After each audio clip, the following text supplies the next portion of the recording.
살 수 있을 것 같은 기분이 들어서 이렇게 몇 자 적어보게 되었습니다. 누군가가 들어준다고 생각하니 제법 떨리네요. 그래도 한자 한자 최대한 과장 없이 저에게 있었던 일을 진솔히 이야기해 볼 테니 모두 자신의 일인 것처럼 들어주셨으면 좋겠습니다. 저희 집은 가난하지도 부자이지도 않은 딱 중산층 여느 가정과 다를 바가 없었습니다. 하지만 어렸을 때 일찍이 어머니를 여의면서 제 마음이 많이 삐뚤어지게 되었습니다. 주변을 돌아보아도 하다못해 드라마 한 편을 보더라도 모두 엄마와 하하호호 평화로운 한때를 보내는 사람들 뿐인데 왜 나만 엄마 없이 이렇게 그리워하고만 있어야 하는 걸까 하는 생각에 나쁜 짓만 골라서 하게 되더라고요. 사실 어머니가 주던 관심이 없어지자 그 관심이 고파 일부러 아버지를 괴롭힌 면이 없지 않아 있었던 것 같습니다. 그 당시 제가 좀처럼 감당되지 않았던 아버지가 상담센터에 보내주신 적이 있습니다. 그때 거기서 만난 상담 선생님은 돌아가신 저희 어머니 또래셨는데 제 마음을 다 이해한다는 흔한 이야기도 하지 않고 오로지 제 이야기에 관심 기울여 주시고 최대한 공감해 주시려 노력해 주셨고 제일 좋았던 건 여느 어른들처럼 충고랍시고 가르치려고 하지 않아 주셔서 참 좋았습니다. 그래서 그때 상담 선생님에게 마음을 열고 꼬박꼬박 다닌 기억이 있네요. 그날만을 늘 손꼽아 기다리곤 했습니다. 다녀오면 내 마음을 잘 아는 또 다른 나를 만난 기분이 들기도 했거든요. 그렇다고 해서 제 비행이 멈췄던 건 아닙니다. 고등학교에 가서 잘 지내왔던 친구와 작은 오해가 생겨 큰 다툼을 하게 됩니다. 친구 녀석도 홧김에 한 말이었겠지만 엄마도 없는 게 하며 저에게 말한 것이 얼마나 상처가 되었는지 그러면 안 되었는데 서로 교실을 뒹굴며 서로를 참 많이도 때렸습니다. 그 길로 저는 정학 처분을 받았고 아버지께서는 도대체 언제 정신을 차릴 생각이냐면서 저를 나무라셨죠. 한두 번도 아니고 매번 이런 일로 학교에 불려가는 자신의 마음은 어떤 줄 아냐며 엄마를 잃어 슬픈 너 생각만 하지 말고 사랑하는 여자를 잃고 어린 자식을 혼자 감당해야 하는 늙은 자신은 이제 보이지 않는 거냐고 저에게 눈물을 보이셨습니다. 처음 보는 아버지의 나약한 모습이었지만 오히려 반감만 들더군요. 일이 바쁘다는 핑계로 사실 막말로 상담센터에 저를 던져두고 자신의 시간을 가졌으니까요. 아버지는 좀처럼 반성의 기미가 보이지 않자 저를 더욱 외진 시골로 보내야겠다 하셨습니다. 저는 그래서 마지막이다 하는 마음으로 상담센터를 찾아가 선생님께 그동안 있었던 일들을 말하며 여느 때처럼 속상한 마음을 풀었죠. 선생님은 제 손을 꼭 잡아주시면서 누구나 마음의 상처는 하나씩 깊게 패인 것을 안고 살아간다. 그 사이로 가끔 눈물이 흘러나오기도 하고 화라는 것이 흘러나오기도 하는데 아무리 손으로 막으려고 해도 좀처럼 막아지지 않고 그것들은 용케도 손가락 사이사이로 빠져나가 가끔 우리가 이성을 잃게 만든다. 그러고 나면 남는 건 섣부른 내 행동에 대한 후회와 이런 상황이 벌어질 수밖에 없었던 것에 대한 원망과 서러움이 나를 감싸는데 그렇다고 매번 감정에 충실한 행동을 한다면 그것은 영영 어린아이일 뿐이지 어른이 될 수 없는 것 아니겠냐며 상처를 너무 들여다보며 스스로 불쌍히 여기지 말고 상처를 딛고 일어나 자신의 감정에 대한 행동을 차분히 행하는 어른이 되었으면 좋겠다고 말해주셨어요. 그때 큰 깨달음을 얻은 것 같습니다. 그래서 시골로 전학을 간 이후에는 전처럼 누군가 시비를 걸어도 쉽게 싸움에 휘말리지 않고 학생이니 제가 해야 할 몫인 공부를 성실히 하며 지내왔었죠. 하지만 어렸을 때 있었던 깊은 마음의 상처는 여전히 남아있었고 마음먹은 대로만 살 수 있다면 세상에 살기 힘든 사람이 누가 있었겠으며 꿈 못 이룬 사람이 있었을까요? 전 대학에 들어가지 않고 일찍이 취업을 해 공장을 다니고 있었습니다. 그곳에서 만난 선배에게 제가 그동안 살아온 이야기를 했던 게 문제였죠. 다음날 저에 대해 안 좋은 소문들이 돌기 시작하더라고요. 사실에 거짓이 보태어져서 전 일순간 쓰레기가 되어 있었습니다. 엄마도 안 계시고 아버지에게는 버림받고 학교는 강제 전학과 중퇴를 빈번히 당해 중졸이라는 소문이 났더군요. 심한 사람은 제가 어렸을 때 사고를 쳐서 소년원에 다녀왔다고 하기도 했습니다. 전 그래도 꾸역꾸역 참아내고 일을 다녔지만 그 선배가 제 앞에서 엄마 없는 애들은 티가 난다고 하는 순간 무언가 빵 하고 터지는 기분이 들더군요. 그래서 선배 멱살을 잡고 마구 때렸습니다. 분이 풀릴 때까지요. 그동안 내가 받았던 서러움이나 화 같은 걸 풀기 위해 발악했던 것 같습니다. 전 그때 신중치 못했던 행동의 죄로 1년 6개월이라는 시간을 복역해야만 했습니다. 감옥 안에서 참 많은 생각들을 했습니다. 그때 한 생각들을 정리하다 보면 불자보다 제가 더 먼저 열반에 오르는 거 아닌가 싶을 정도로 모든 것들이 심오했고 미래에 대한 계획들이었죠. 선배를 향한 원망이나 또 이렇게 되어버린 상황에 대한 후회 같은 건 시간이 지날수록 우스워지기만 했습니다.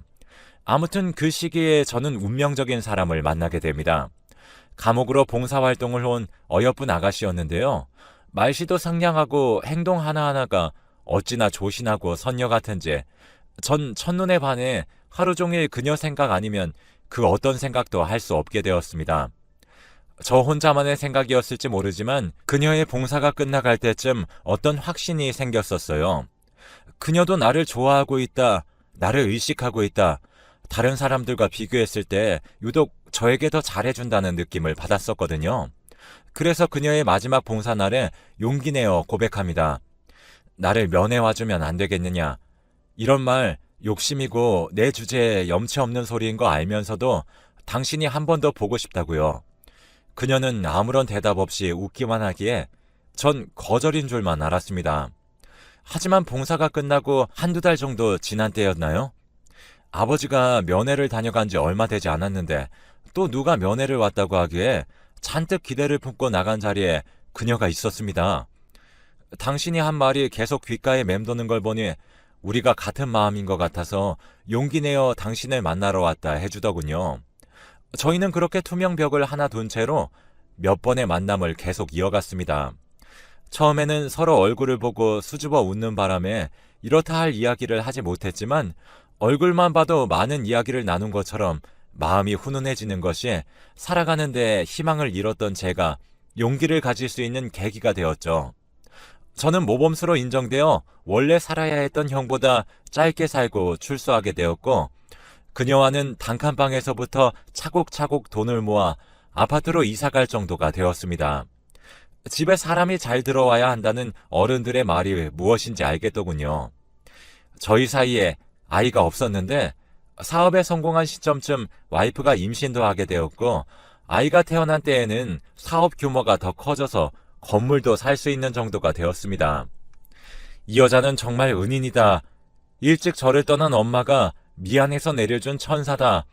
그런 생각이 들었고 저는 아이는 물론이고 와이프를 극진하게 대우했습니다. 와이프의 집에도 저희 아버지에게 해드리는 것보다 늘 배로 해드렸죠. 이렇게 천사 같은 딸을 못난 저에게 주신 덕분에 사람 구실하며 살게 되었으니 몇 해가 지난다 해도 모자람 없이 배로 잘해드리겠다 매번 무릎 꿇고 감사를 빌었습니다. 그런데 언제부터 장인어른이 빚이 있어 부모님 생활이 요즘 많이 힘들다는 이유로 와이프가 많은 액수의 돈을 줄 수 없겠냐 요구하더라고요. 엄마 아빠는 직접 말하기 부끄러우시대 당신 볼 면목이 없다 하시잖아. 당신 힘들면 안 줘도 되는데 당신도 알다시피 우리 부모님 딸 하나인데 딸이라고 하나 있는 내가 돈을 벌기를 해 모아둔 돈이 있기를 해 당신 하나만 보고 사는 나잖아 하기에 늘 달라고 하는 금액보다 풍족하게 드렸어요. 그런데 사업자금 유통이 어려운 때가 있어서 가지고 있던 건물 중 하나를 팔려고 부동산에 연락하니 이미 사모님이 팔아버리고 없는 건물이라고 하는 겁니다. 이게 무슨 소리인가 싶어 혹시나 하는 마음에 가지고 있는 건물들에 대해 부동산에 물으니 와이프 혼자 임으로 건물의 반을 팔았더라고요. 장인어른에게 그때까지 드린 돈도 적은 액수가 아니었습니다. 거의 10억쯤 되었는데 건물까지 팔 정도로 장인어른에게 큰 빚이 있다니 믿을 수가 없더라고요.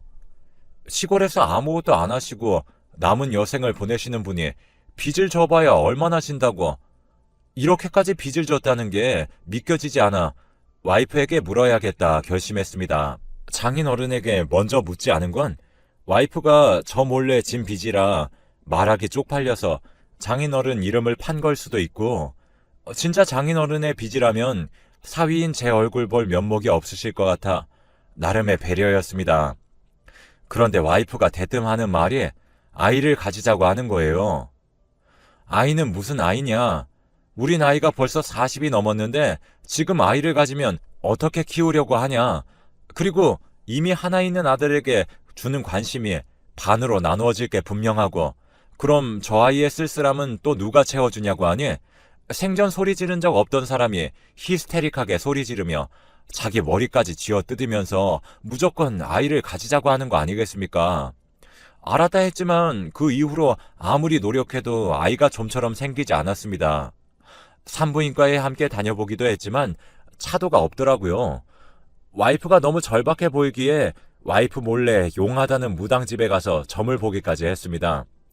그런데 무당이 하는 말이 와이프가 지은 죄가 너무 많기 때문에 애기들이 무서워서 저한테 못 온다고 하는 거예요. 의아한 마음에 저희는 이미 사이에 아이가 한 명 있고 우리 와이프 교도소에서 봉사활동도 다녔을 정도로 착한 사람이다. 누군가에게 상처를 줄 만큼 사람이 모질지 못하다고 하니 무당이 혀를 끌끌 차면서 넌 씨가 없어 하는 거 아니겠어요. 산부인과에서도 한 번도 들은 적 없는 말인데 돌팔이다 싶어서 기분 나쁜 티를 팍팍 내면서 이 돈이나 먹고 떨어져라 하는 심정으로 나오는데 제 뒤로 한 번 더 말을 꾸짖는 겁니다. 그 여자한테서 당장 떨어지지 않으면 단명한다고요. 자기 말만 믿고 일단 그 여자를 경찰에 신고 한 번이라도 해보라는 거예요. 그럼 뭐라도 얻어 걸릴 정도로 죄가 많은 여자이니 나중에 자기 찾아와서 또 다른 미래를 봐달라는 등 애걸복걸 하지나 말라면서요. 너희 엄마가 계속 옆에서 울고 있어 하는데 소름이 돋더라고요. 아무튼 전 그 길로 무당집을 나와 집이 아닌 회사로 향했습니다. 무당 말을 믿는 건 아니었지만 찝찝한 건 솔직히 어쩔 수가 없잖아요. 비서를 시켜서 와이프인 척 제가 다녔던 산부인과에 전화를 걸어 우리 부부의 불임 이유가 뭔지 다시 설명해달라 요청해라 했습니다. 그리고 들은 말이 너무 소름이라 한동안 아무 말도 할 수 없었어요. 제가 무정자증이라고 하더군요. 그렇다면 제 아들은요? 제 아들은 누구 아들인 거죠? 분명히 저와 결혼하고 1, 2년 후에 가진 아이였기 때문에 제 아들이 아니라면 결혼 후에 와이프가 제가 아닌 다른 남자와 바람을 피웠다는 소리인데 이게 말이 되는 건가요? 전 집에 가서 애써 침착한 척 하면서 아들과 유전자 검사를 하기 위해 준비를 시작했고 검사 결과를 받아본 이후 충격에 빠졌습니다. 99.9%의 확률로 제 아들이 아니라더군요. 그 다음에 제가 해야 하는 행동이 무엇인지, 어떤 걸 먼저 해야 하는 건지 머릿속이 새하얘져서 아무것도 할 수 없었고 눈물만 났습니다. 사람들이 오고 가는 도로에 주저앉아 검사지를 품에 안고 얼마나 울었는지 모릅니다. 제가 울음을 멈출 수 있었던 건 아들에게서 걸려온 전화였어요. 전화를 받으니 아들이 찢어질 듯 소리 지르며 울더군요. 무슨 일이냐 침착하게 하고 싶은 말을 해야 아빠가 알아듣지 않겠냐고 다그치니 경찰이 집에 들이닥쳐 와이프를 잡아갔다고 하는 게 아니겠어요. 저는 제 차를 몰고 집에 가면 가는 길에 필시 사고가 날 것 같아 택시를 잡아 타고 집으로 향했습니다. 집안에는 엉엉 울고 있는 제 아들과 이게 무슨 일이냐며 불이 나게 달려온 장인 장모님이 계시더라고요. 장모님과 아이는 잠시 자리를 비켜달라 요청하고 장인과 독대했습니다. 아이가 들을 만한 내용이 아니었던 것도 있었고 저러다 아이가 실신하는 거 아닌가 싶을 정도로 많이 놀란 상태였거든요. 장인에게 단도직입적으로 물었습니다. 아이 엄마가 나 모르게 한 짓 중에 내가 꼭 알아야 하는 것이 있다면 장인이 먼저 알려주셨으면 좋겠다. 그래야지 나도 도울 수 있다면 돕고 아니라면 아닌 대로 무언가 해야 하지 않겠냐고 하니 자기 딸을 버리지 말아달라고 하는 겁니다. 버리려고 묻는 말이 아니라 일단 지키기 위해 묻는 말이다. 장인어른이 입 꾹 다무시고 비협조로 나오시면 저 무슨 짓을 할지 모른다고 하니 그제서야 입을 여시더군요. 저를 만나기 전에 열렬히 사랑했던 남자가 있었다고 합니다. 하지만 장애를 가지고 있어서 반대를 심하게 하셨다고 해요. 연애를 할 때에도 절대 결혼은 안 된다고 못 박았지만 와이프는 자신의 인생인데 부모님이 왜 자꾸 참견하냐고 화를 내었다고 해요. 한 번도 부모에게 대든 적이 없던 아이인데 사랑 때문에 자신들에게까지 대드는 게 괘씸해 그 집이 망하게끔 의도적으로 사업을 방해하셨다고 합니다.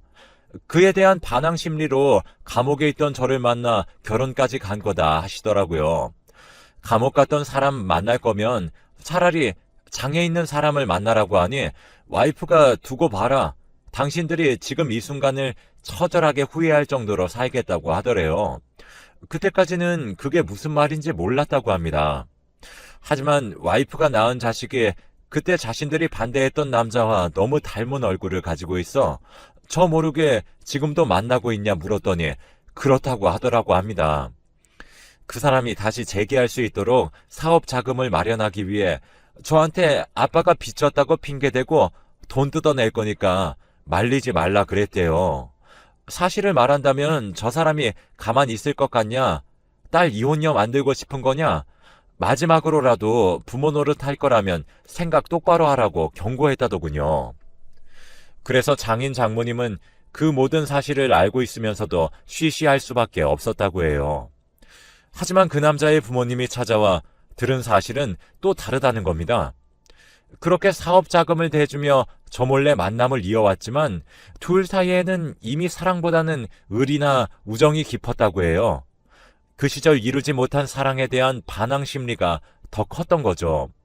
그런데다가 사업은 생각보다 잘 되지 않았기 때문에 친구로서도 지낼 수 없을 정도로 사이가 많이 악화되었다고 해요.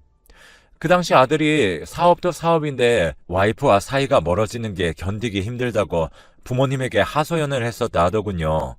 그랬던 아들이지만 절대 먼저 세상을 등질 아이가 아닌데 등졌다면서 이 일에 대해 딸이랑 얘기해봐야겠다고 제발 만나게 해달라 빌러왔었다고 해요. 아무리 딸이 나쁜 마음을 먹었어도 그런 짓까지 했을까 싶어 쉬쉬하고 해외로 떠났다 거짓말을 했다 하시더군요. 장인 장모님이 아이를 데리고 댁으로 떠나셨고 전 홀로 남아 와이프의 흔적을 찾아 그동안 무슨 짓을 해왔던 것인지 역추적해 보았습니다. 그리고 아주 재미있는 사실을 발견했어요. 아이는 그 남자의 아이가 맞았지만 그 이후로 둘은 한 번도 만난 적이 없었고 둘 사이를 이어주는 브로커가 따로 있었더군요.